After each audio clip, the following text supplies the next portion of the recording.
तमन्ना तेरी ही चाहत की, तू ही मेरी बंदगी है। हर जन्म में बस तू मिले, तेरे संग से ही जिंदगी है। उस जिंदगी के अलविदा कह दूं जिसमें तेरा संग नहीं। चढ़े रंग तो तेरे प्यार का, दूजा कोई रंग नहीं। प्रेम और किस्मत का चोली दमन का साथ है। जब किस्मत दगा देती है तो सच्चा प्रेम करने वाला भी कभी कभी नहीं मिल पाता, पर किस्मत साथ देती है तो वे हजार मुश्किलों और बाधाओं को पार करके भी मिल जाते हैं। जो मुश्किलें झेलते हैं वे कुछ खट्टी कुछ मीठी होती है। कुछ ऐसे ही सिचुएशन में फंसे हमारी कहानी के कैरेक्टर्स दिया, राहुल, नकुल, नीलू, सानवी, प्रत्यूषा और उनके फ्रेंड्स। इनकी लाइफ की ट्रेजेडी भी एक मजाक बनकर रह गई है, जिसमें न रोते बनता है और न हंसते। तो आइए चलते हैं अपनी नई कहानी के सफर पर, जिसका नाम है लव फॉरएवर। नहीं डैडी, मैं आपकी हर बात को आंख बंद करके नहीं मान सकता। मैं भी जीता जाता हाड़ मांस का इंसान हूं, कोई चाबी का खिलौना नहीं कि आप जिधर चाहोगे उधर घुमाओगे। नकुल की आंखों में गुस्से की चिंगारियां छूट रही थी और उसकी हिमाकत को देखकर उसके डैडी सेठ कुंदन लाल गुस्से से अपना आपा खो रहे थे। क्या कहा? तुम्हारी यह हिम्मत कि तुम मुझसे जबान लड़ा रहे हो? आप गलत सोच रहे हैं। मैं जबान नहीं लड़ा रहा हूं। मैं अब आपकी कठपुतली नहीं बन पाऊंगा। क्यों? अब क्या हो गया? अब मैं दूध पीता बच्चा नहीं हूं, मैं बड़ा हो गया हूं। ओह, तो अब तुम इतने बड़े हो गए हो कि तुम्हें अब शायद मेरी जरूरत भी नहीं। लेकिन ख्याली दुनिया में जी रहे हो बच्चे। मैंने तुम्हें पाला हो तो तुम्हें अपनी औकात पता चल जाएगी। दिल्ली का आनंद विहार बस अड्डा इस समय शोरगुल से भरा हुआ था। जगमगाती हुई लाइटें, कहीं अंधेरा और कहीं उजाला, ऐसे दृश्य प्रस्तुत करते हुए बस अड्डे को रोशन कर रही थी। शाम का समय वैसे ही बहुत व्यस्त होता है। ऐसा लगता है जैसे पूरे दिन के सुस्ताते हुए लोग इस समय जागकर सड़कों पर उतर आए हैं। हालांकि होता इसका उल्टा है। पूरे दिन के काम में लगे हुए लोग इस समय जल्दी घर पहुंचने की होड़ में लगे होते हैं। तो बस अड्डों पर दूर का सफर करने के लिए रेला उमड़ आता है। अपनी अपनी मंजिल पर जाने के लिए बसें भरती थी और चली जाती थी। कुछ लड़के बेचैनी से उधर उधर घूम रहे थे। कहीं जाने को तैयार खड़ी हुई हर बस में वो चढ़कर किसी को तलाश रहे थे। उनके चेहरे पर सिकन को देखकर लग रहा था कि उन्हें अपने मिशन में सफलता नहीं मिली। उनमें से एक लड़के ने मोबाइल पर किसी का नंबर डायल किया, फिर इधर उधर नजर घुमाते हुए बेचैनी से बोला, सर, मैंने हर जगह तलाश किया पर नकुल बाबू नहीं मिले। इधर आवाज आई, ठीक है वरुण, तुम देखो और अपने साथियों से कहो कि वे रेलवे स्टेशन जाएं। कुछ और भी साथियों को फोन करके बुला लो और हर संभावित जगह पर भेज दो जहां वो मिल सकता है। मैं भी देख रहा हूं इधर। जल्दी करो और जरा सा भी लापरवाही नहीं करनी है। वो यहां से निकलकर जाना नहीं चाहिए। अगर उसे कुछ हो गया तब तो मेरा सत्यानाश हो जाएगा। वरुण ने पूछा, लेकिन सर, आपको कैसे पता कि नकुल बाबू इसी बस अड्डे पर आए हैं, और वो भी तब जब आपको पता है कि वो अपने गाड़ी के लिए बिना घर से निकले हैं? वो क्या? उधर से झुंझलाती हुई आवाज ने वरुण को टोक दिया, ये सारी बातें पूछना बात करो। एक सेकंड में बर्बाद मत करो और फटाफट नकुल को ढूंढो, और उसके लिए बिना वापस मत आना। Okay sir. इतना कहकर वरुण ने जल्दी से फोन को कट कर दिया, अपनी जेब में डाला और फुर्ती से चक्कर काट काट कर अपने साथियों को बुलाकर उन्हें निर्देश देने लगा। वे सब टिड्डियों की तरह बिखर गए। कुछ लड़के जो बाइक पर थे वे वहां से संभावित उन जगहों पर चले गए जहां नकुल के मिलने की संभावना थी। किसी भी हाल में नकुल को ढूंढना था। सब अपने काम पर मुस्तैदी से लगे। वरुण एक लड़के के साथ बिजी था। फिर एक एक व्यक्ति को देखने लगा। उसके चेहरे पर झुंझलाहट थी और वो बड़बड़ाता भी जा रहा था। मैं तो तंग आ गया हूं। इन बाप बेटों के रोज रोज का नाटक मुझसे बर्दाश्त नहीं होता। कुंदन लाल बेचैनी से ड्राइंग रूम में इधर उधर टहल रहे थे। उनके चेहरे पर चिंता और झुंझलाहट के भाव थे। 11:30 का टाइम हो चुका था। उन्होंने नकुल को बहुत ढूंढा। कोई ऐसी जगह नहीं बची जहां वो नहीं गए हों। जाने नकुल के होने की संभावना थी। वहां छान मारा, लेकिन नकुल नहीं मिला। उन्होंने नकुल को ढूंढने के लिए जिन लड़कों को लगाया था, वे नकुल को ढूंढने में नाकाम रहे और आकर अपनी रिपोर्ट सुनाकर चले गए थे।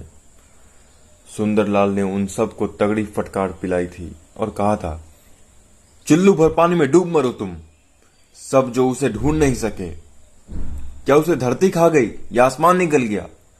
होगा तो यहीं कहीं। लेकिन तुम सबकी तो आंखों में चर्बी चढ़ी हुई है। आजकल पड़े पड़े खाते हो तो कुछ दिखता नहीं है। फ्री के पैसे लो और आराम से पड़े पड़े चैन की बांसुरी बजाओ।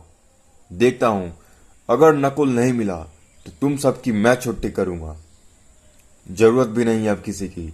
इस सारे कारोबार में आग लगा दूंगा और खुद साधु बनकर पहाड़ों पर निकल जाऊंगा। वरुण और उसके साथी कुंदन लाल की फैक्ट्री में काम करते थे। ज्यादा मुंह लगे होने के कारण उनके घरेलू काम भी देख लेते थे। इन लोगों को वे जब भी चाहे तब भी तलब कर सकते थे। अगर वे उससे वक्त काम ले लेते थे तो उसके एवज में उनको फायदा भी रहता था। काम से भी छुट्टी होती थी और पैसे भी पूरे मिलते थे। जरूरत पड़ने पर कुंदन सेठ उनकी मदद भी किया करते थे।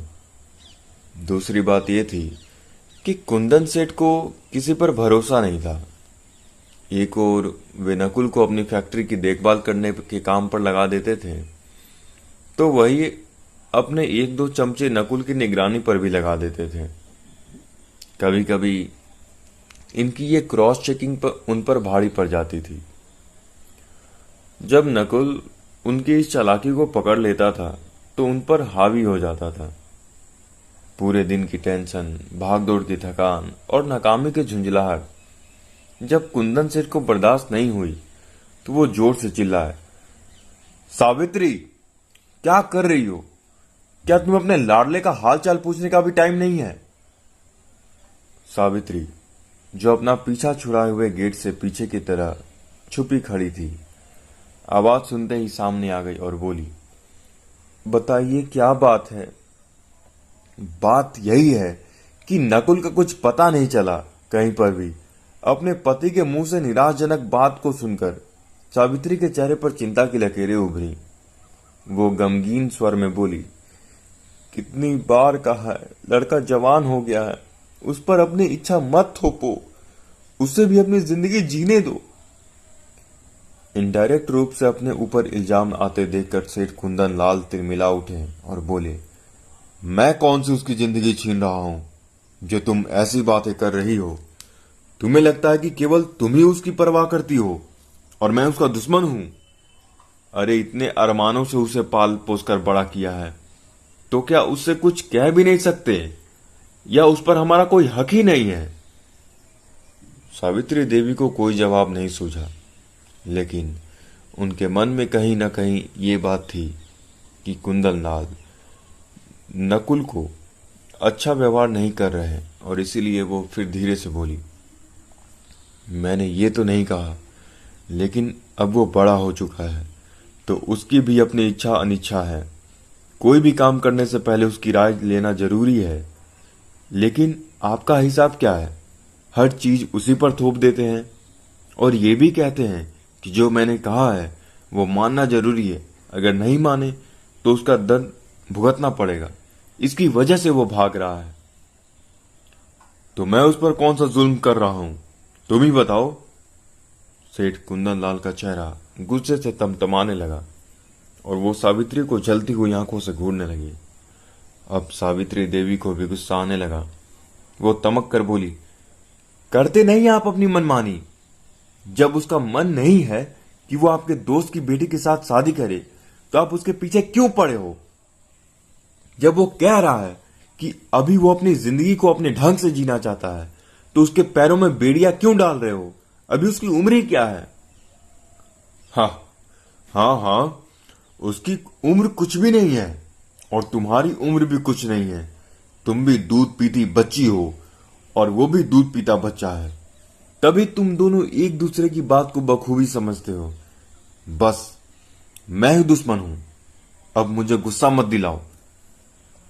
मैं कहता हूं मेरी आंखों के सामने से चली जाओ। तुम क्या जानो बाहर क्या चल रहा है? तुम्हें तो सिर्फ अपने घर का ही पता है। बस किचन में घुसी घुसी आटा दाल और तेल का हिसाब लगाती रहो। यही तो तुम्हारी दुनिया है। कुछ पता है नीलम से शादी होने से कितना तगड़ा फायदा रहेगा? रंजीत का कितना बड़ा कारोबार है। वो हमारी हर कदम पर मदद करेगा। और तुम क्या सोचती हो कि वो तुम्हारा बेटा है तो तुम अच्छे काम करता है? वो बिगड़ता जा रहा है, अपनी मनमानी करता है। देखती नहीं हो क्या? इसको इतनी भी तमीज नहीं है कि अपने से बड़े से कैसे बात की जाती है। सावित्री देवी को कुंदन लाल की बातें सहन नहीं हुई। वो अपने बेटे के खिलाफ एक भी शब्द सुनना नहीं चाहती थी। वो चुपचाप वहां से चली गई। वो अच्छी तरह से कुंदन का स्वभाव जानती थी, इसीलिए उनसे बहस करने बेकार समझकर वो अपने किचन में कामों में लग गई। आजकल सावित्री देवी की हर सारा काम करना पड़ता था और घर की मेड छुट्टी लेकर अपने घर गई थी और वो वापस आने वाली थी तभी बीमार पड़ गई। पास वाले स्टोर रूम में कुछ आवाजें आईं तो सावित्री देवी चौंक पड़ी और स्टोर रूम की ओर बढ़ी। वो बड़बड़ाती जा रही थी, इन चूहों ने मेरे नाक में दम कर दिया है। जिंदगी नरक हो गई है। ये ना तो चैन से बैठते हैं ना किसी को सोने देते हैं। भगवान बचाए इन चूहों से। देखती हूँ जो चूहेदानी रखी थी कहीं उसमें तो चूहा नहीं फंसा या कुछ गिरा तो नहीं दिया। वे कमरे में जैसे ही घुसी वैसे ही उनके मुंह से एक आश्चर्य भरी चीख निकली। फिर उनके मुंह से बेसाख्ता निकला, तुम? अब क्या होगा आगे ये जानने के लिए सुनते रहिए इस स्टोरी को। धन्यवाद।